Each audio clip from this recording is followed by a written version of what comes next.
E aí pessoal, tudo bem? Bem-vindos ao canal Coleção Paralela. Sou o Rodrigo, esse é o mestre do terror. E hoje a gente vai dar início a mais uma série do canal. É isso aí, a série de segunda sobre minisséries que eu nunca completei acabou. Tá na hora de virar essa página, de começar outra coisa. E eu tive uma ideia fantástica. Pelo menos pra mim, não é? Eu fiquei aqui pensando, gente, por que eu não faço uma série falando de um personagem específico e que eu gosto muito, e que não aparece tanto quanto devia aparecer nesse canal. Muita gente aí tá se perguntando qual personagem, outros um pouco mais atentos já imaginam qual seja. Mas quem entrou nesse vídeo prestando atenção já sabe, tá aí na capa. A gente vai falar do Fantasma, um dos meus personagens de quadrinhos predileto no quesito heróis, super-heróis, gente de uniforme e afins. Sem a menor dúvida, meu personagem predileto. Mas como vai funcionar uma série do Fantasma? Literalmente vai funcionar assim, eu vou abordar o Fantasma. Entendeu? Não vai ser uma coleção do Fantasma em específico, não vai ser um arco de histórias do Fantasma em específico, vai ser o Fantasma. Eu vou falar das edições que eu tenho, de quais são as particularidades que eu gosto nessas edições escolhidas para mostrar aqui. E vou fazer uma subdivisãozinha. Na medida do possível, vou tentar sempre mostrar uma edição do Fantasma do passado e uma edição do Fantasma a mais recente que eu tenho, da coleção mais recente que eu tenho. Prestem atenção que eu estou dizendo da coleção mais recente que eu tenho. Não estou afirmando que é a coleção mais recente do Fantasma que saiu. Eu sou uma pessoa que não me informo tanto sobre o que está rolando no momento no universo dos quadrinhos. Quase tudo que eu coleciono, quase tudo que eu compro, quase todo o meu interesse é sempre voltado para o passado. Eu sou nostálgico mesmo, eu sou velhão, meu negócio é o quadrinho do passado. Então, se bobear, já tem aí, ou pelo menos no momento que esses vídeos começarem a subir, já vai ter aparecido uma outra série do Fantasma, né? Uma outra publicação do Fantasma que está saindo regularmente e que supera essa. Mas das que eu tenho, eu vou sempre mostrar uma edição escolhida por mim de uma publicação mais antiga do Fantasma e uma edição mais contemporânea, a mais contemporânea que eu tenho, a coleção mais moderna do Fantasma que eu tenho. Basicamente, isso é só uma desculpa para passar alguns vídeos comentando sobre edições do meu personagem predileto do universo dos super-heróis. Nada mais que isso, e eu assumo descaradamente. Tenho certeza que o mestre do terror curtiu essa ideia. Ou não. E eu vou começar mostrando para vocês essas duas edições aqui. Primeiro, a minha edição de Fantasma Extra, a Fantasma Magazine Extra. Essa edição aqui é de 1965. Tá velhinha já essa maravilha. E a minha edição, a número 2, infelizmente, eu gostaria de começar pela número 1, mas quem acompanhou o vídeo no qual eu mostro as aquisições dessas edições quando elas chegaram, sabe. Quem não sabia vai saber agora. Eu infelizmente não consegui comprar a número 1, já estava indisponível, eu ainda estou atrás da número 1 dessa coleção aqui da Mitos, que é a publicação mais atual que eu tenho do Fantasma na minha coleção. E vamos, obviamente, começar pela edição mais antiga, vamos começar por preferência.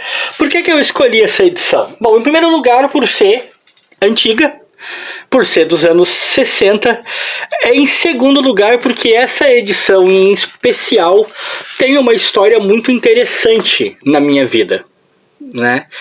Ela me surpreendeu de várias maneiras e me divertiu de várias maneiras. É uma edição que eu faço muita questão de ter, e mesmo que eu arrume um exemplar em condições melhores do que ela, eu digo para vocês que eu não troco, eu vou ficar com ela.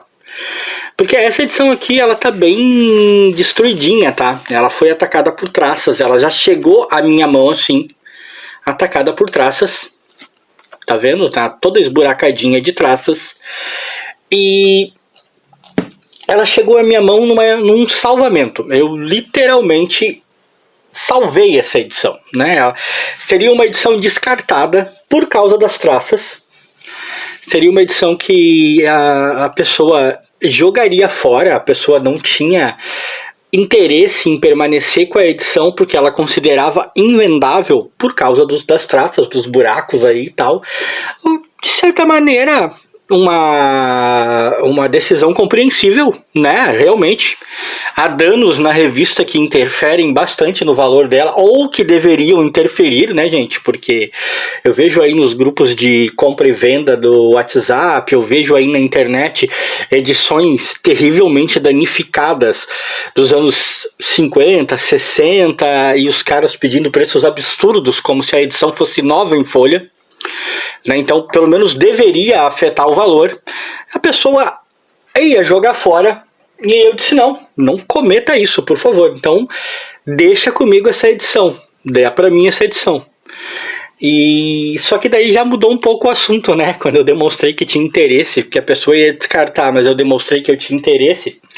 Aí pra pessoa já passou a ter um certo valor, ela já não queria mais descartar, mas não queria me dar também. Já queria vender. Daí eu disse: não, você ia jogar fora, eu não vou comprar de você, né? Então vamos fazer o seguinte, vamos fazer uma troca. Eu estou trazendo mesmo algumas edições para troca. Vamos fazer uma troca aqui e você inclui no lote da troca, já que você mesmo estando pronto para jogar fora, não quer me dar, né? Prefere, já mudou de ideia, já passou a ter algum valor para você. Nem preciso dizer que a gente fez o negócio, eu estou com a edição até hoje. E que nunca mais voltei nesse cara pra comprar nada, nem negociar nada, né? Hoje em dia nem que eu quisesse, porque tá bem longe de mim e tal. Mas nunca mais voltei, né? Depois num segundo a edição seria descartada como lixo. Na outra bastou demonstrar interesse e já passou a ter valor pro cara. É o tipo de caráter que eu não quero negociar. Esse foi o primeiro ponto. Então eu salvei ela de um descarte e trouxe para a coleção. Quando eu a trouxe, eu achei essa capa linda. Achei esse formato americano, formato magazine, muito legal. Mas eu não sabia o ano. Eu vinha descobrir o ano dela depois. Na verdade eu vinha descobrir o ano dela pesquisando na internet depois. Fui descobrir que ela é dos anos 60. É uma edição da Rio Gráfica. Ainda na época em que se tinha o código de ética, mas já é lombada com canoa, com grampos. A capa é feita basicamente do mesmo material, do mesmo papel do miolo, né? E é uma ediçãozinha do Fantasma preto e branco. Ela foi a primeira edição do Fantasma em preto e branco que eu tive neste formato grande. Eu já tinha entrado em contato com outras edições do Fantasma em preto e branco, mas naquele formato, o formatinho mesmo, se não me engano, formatinho foi ótimo, né? Se não me engano, era uma publicação inclusive eu acho que da editora. Eu não me lembro se era da Mitos ou da Scala, eu não me recordo, mas era uma publicação em formatinho.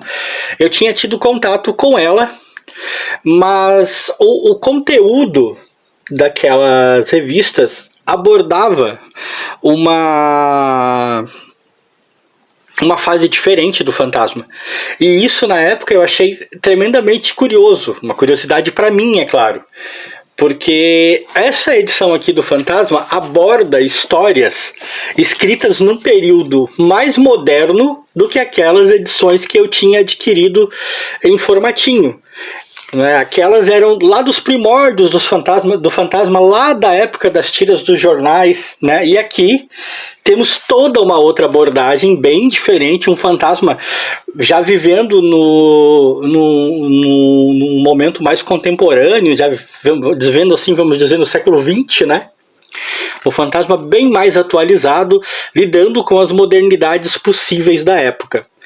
E isso já foi uma coisa que me marcou também, né? Minha primeira edição do Fantasma neste formato e com uma abordagem tão diferente, porque eu esperava, por alguma razão, que a abordagem dela fosse nos moldes daquelas revistas que eu comprava em preto e branco formatinho. Que a maioria eu já não tenho mais, mas talvez eu tenha algumas ainda e talvez elas apareçam aqui no canal. Aí a outra coisa que me chamou a atenção nessa edição é a qualidade da história. O Fantasma tem uma particularidade nas suas histórias, tá? Ele tem uma particularidade toda especial. Eu vou dando uma folhadinha enquanto falo, gente. Que é a maneira como as histórias são contadas, né? O Fantasma é um cara que enfrenta muitos perigos na selva, óbvio, né? Tribos rebeldes, feiticeiros, contrabandistas, piratas, terroristas, né? Uma miríade gigante de inimigos e por vezes, inclusive, ele lida com forças sobrenaturais e tal. Há toda uma questão mítico-sobrenatural envolvendo o Fantasma. Em muitos casos, ele próprio, né, se calca na lenda que ele conseguiu espalhar de que ele é uma criatura sobrenatural. E isso confere ao Fantasma uma certa dinâmica que nós estamos acostumados. E nas histórias mais antigas dele, eu já comentei isso em algum vídeo, você sente um certo truncamento na maneira como os enredos se desenvolvem. Porque muitos deles vinham direto das tiras de jornais para as revistas em quadrinhos. E essa adaptação, a dinâmica da tira de jornal para a história normal, né, em larga escala, em página inteira das revistas em quadrinhos é diferente, e você notava que essa adaptação tinha ficado um pouco truncada. Essa história já me surpreendeu por isso, né? Ela não tem essa questão, é uma história que corre solta, fluida, muito linear, e ainda por cima é um excelente enredo. É um roteiro muito legal, com o Fantasma enfrentando uma questão de contrabando, de roubo, né, de espionagem.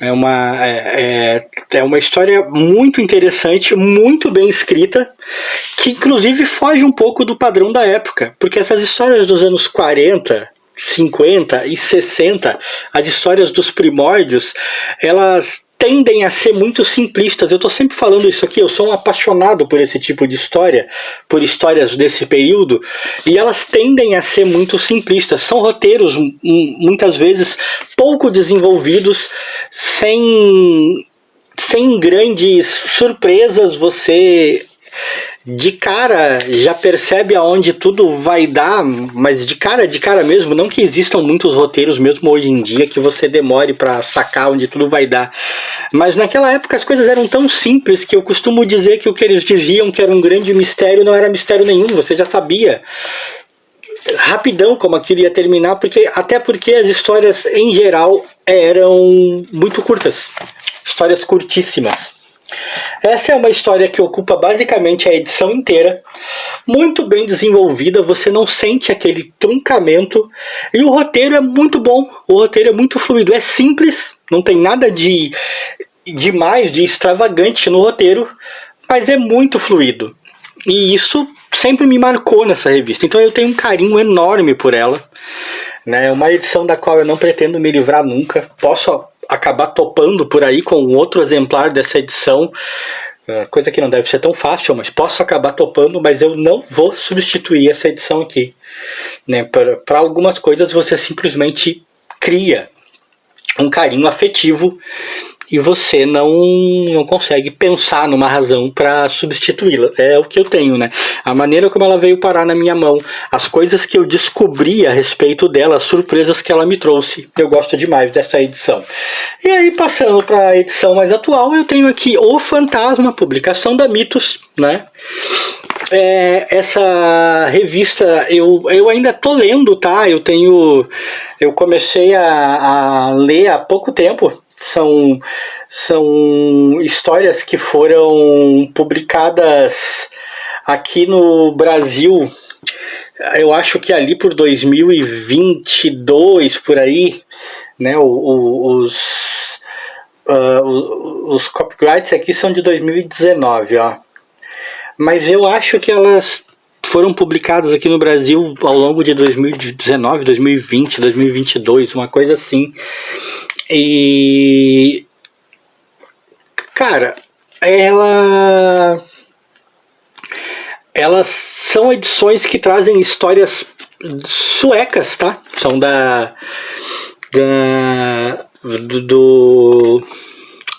gente, agora eu me atrapalhei à toa. Mas são da produção local, né? Da Suécia lá, né? Daqui até atrás, ó. Eu achei isso... não é nenhuma novidade, né? Já foi feita milhares de vezes em milhares de revistas, mas eu achei muito legal eles terem mantido para você ver como é a capa clássica, né? A capa original da versão sueca, ó, capa original sueca. Lá foi publicado em 2015, então apesar de eu estar insistindo nessa minha impressão de que por aqui teria sido em 2020, 2022, foi 2019 mesmo, não sei porque eu estou discutindo com a data. Mas continuando, são histórias suecas, né, de produção local sueca. E o que eu achei muito interessante, o que eu estou achando interessante à medida que eu avanço na leitura, é que a qualidade dos desenhos é fantástica. Aqui, por exemplo, tem duas histórias, ó. O Bilhete para a Liberdade tem roteiro do Klaus Heimerhit, ou Heimerhit, sei lá, e a arte do Henrik Jonsson. E A Marca de Caim tem roteiro do Philip Maiden e a arte do Rafael Ruiz Gillett, ou Gillett, sei lá. A arte, em todas as edições que eu li até agora, é muito boa. É muito boa. Olha só, quadros como esse aqui sempre me impressionam. A arte é incrivelmente bem desenvolvida, bem feitinha, né? A colorização tá legal, apesar do papel do miolo ser algo muito próximo ao papel jornal. Eu tenho a impressão de que não é exatamente o papel jornal, mas é algo muito próximo. Mas a colorização tá excelente, tá muito bem feitinha. Isso provavelmente a gente pode atribuir também ao trabalho da Mitos, né? A participação na colorização pode ter muito a ver com eles terem mantido a qualidade da coisa. Eu sou meio leigo para essas questões mais técnicas. E o que eu acho fundamental, o que eu sempre comento, os roteiros.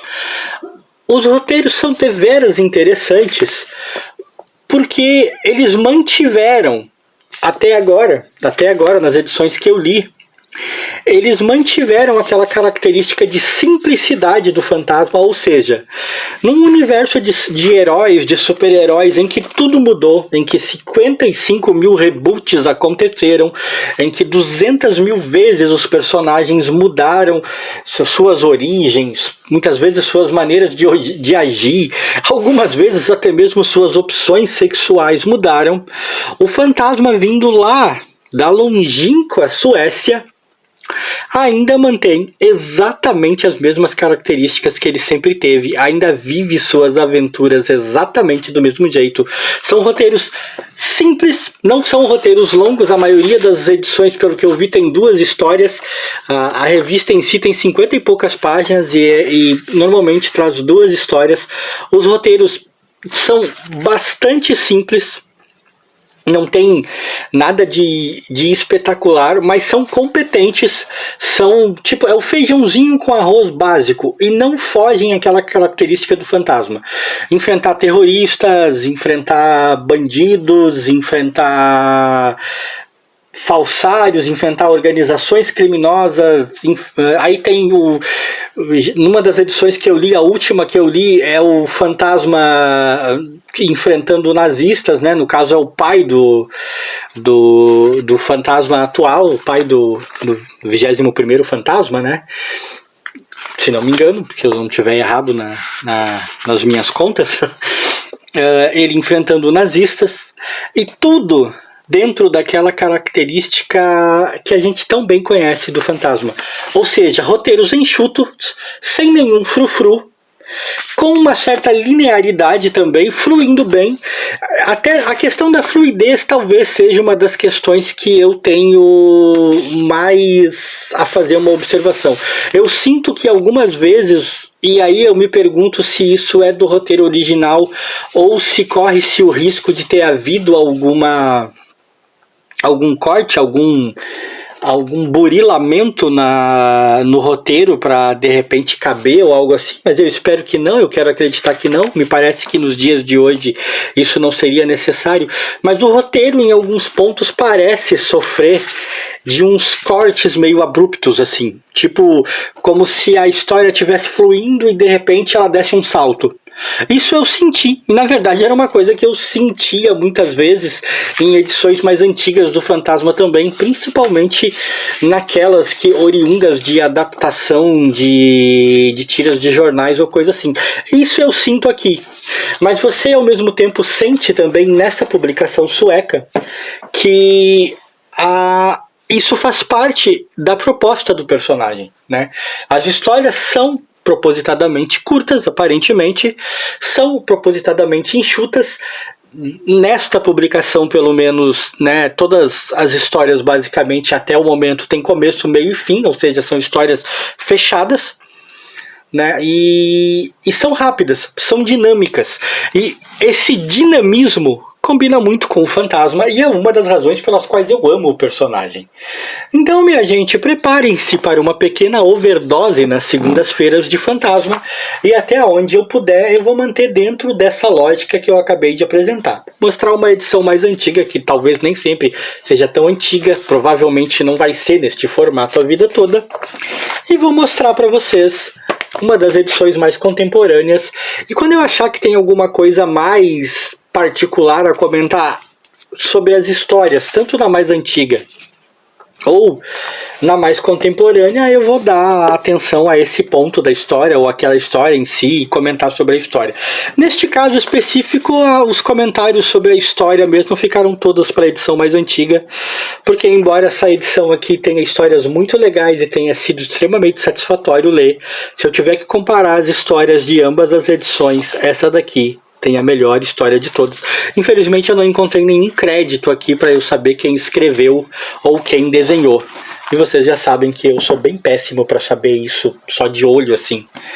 Mas valeu muito a pena. E sempre vale muito a pena ter ou ler Fantasma.